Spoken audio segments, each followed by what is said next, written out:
What's going on, guys? Your average gamer back with another gameplay commentary. I don't even know what this map is called, but I'm playing Hardpoint.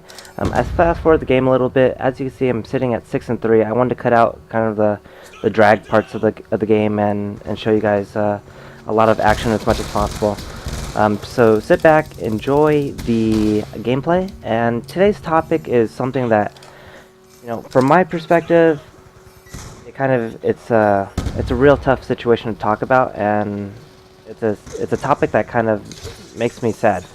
So the topic that I'm just talking about or referencing, that most of you already know by now, but the whole situation of Merk being dropped from OpTiC Gaming.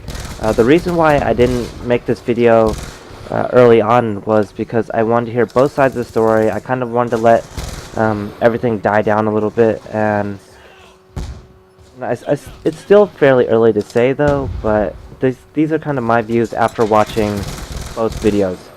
So I watched Merk's video about the reason why he was dropped, and I watched OpTiC Gaming's 30-minute long video of their explanation of why Merk was dropped. And like I was telling my stream, there's a common theme, and the common theme was, you could even tell Merk said it, the guy said it, that he just didn't seem happy, and he didn't know why he was hitting those spurts of why he wasn't happy. And every time he would go leave for vacation or go home, he was really happy, and then every time he'd come back, he kind of hit that point again where he just couldn't snap out of it. And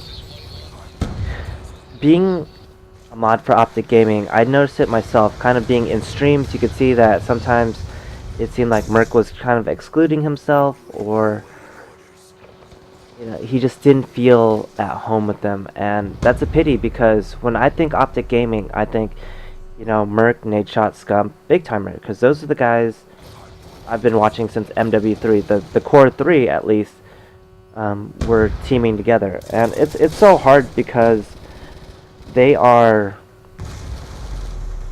OpTiC Gaming, from what I know, and from a fan's perspective, it's always hard to see a team change. Team changes never go relatively well with the community, and people get a lot of flack for it. The thing is, OpTiC Gaming wasn't winning in general with Merk, so it's not like a total difference that they're on top and they dropped him. I think that was the situation with Rambo. When they dropped Rambo, they were kind of on top of Call of Duty, like they were a top team come from MW3. Who's to say that they would have been the top team in Black Ops 2 with Rambo? We don't know, because the way the game is kind of played out, Rambo is really smart, but does he have the gun skills and everything to keep up with the meta game? Black Ops 2 is a lot different from the Infinity War games, so that's that. So with Merk being dropped, it seems almost as if it was the right thing to do, just because he didn't seem happy. He by no means did he seem happy, and as a supporter, I wish nothing but the best for Merk. I will continue to be a subscriber, I will continue to be a mod in his chat, and I hope he finds the best.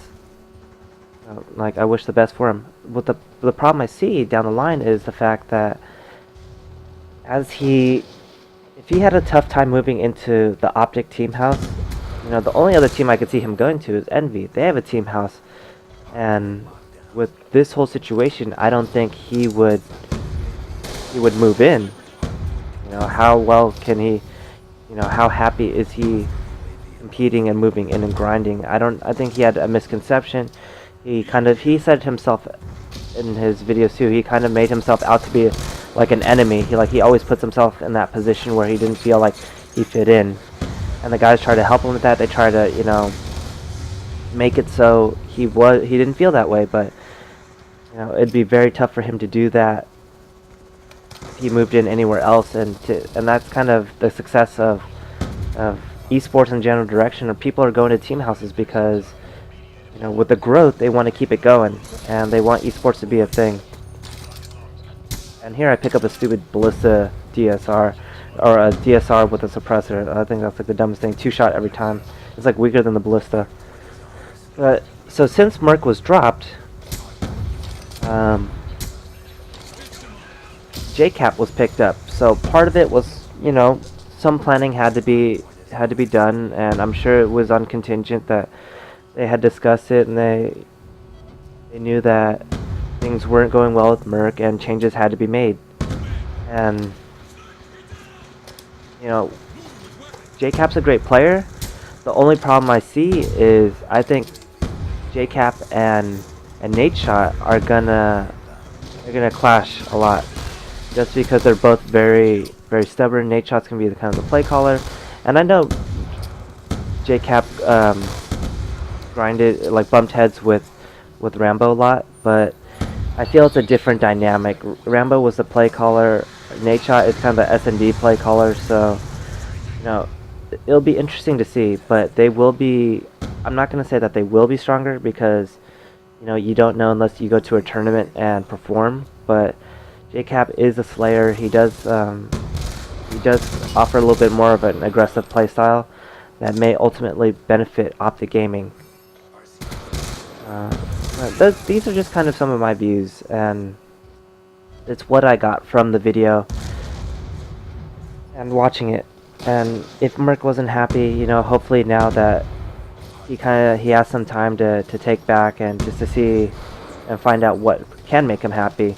You know, I hope the best for him. I hope, you know, he still competes. He's a great player. I've learned a lot from him, and I thank him for that.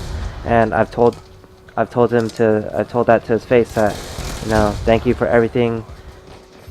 Because of you, like, that was partly why I'm doing what I'm doing now. Now that I'm live streaming, now that, you know, I make YouTube videos, it's because OpTiC and, you know, his role that he played in it.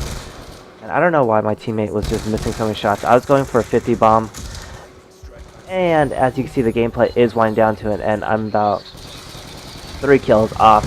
I get 1 kill, and I choke the 50 bomb. But that's kind of my views on the video. Let me know in the comments below what you guys thought. Thank you guys for watching, and I'll see you guys next time. Peace.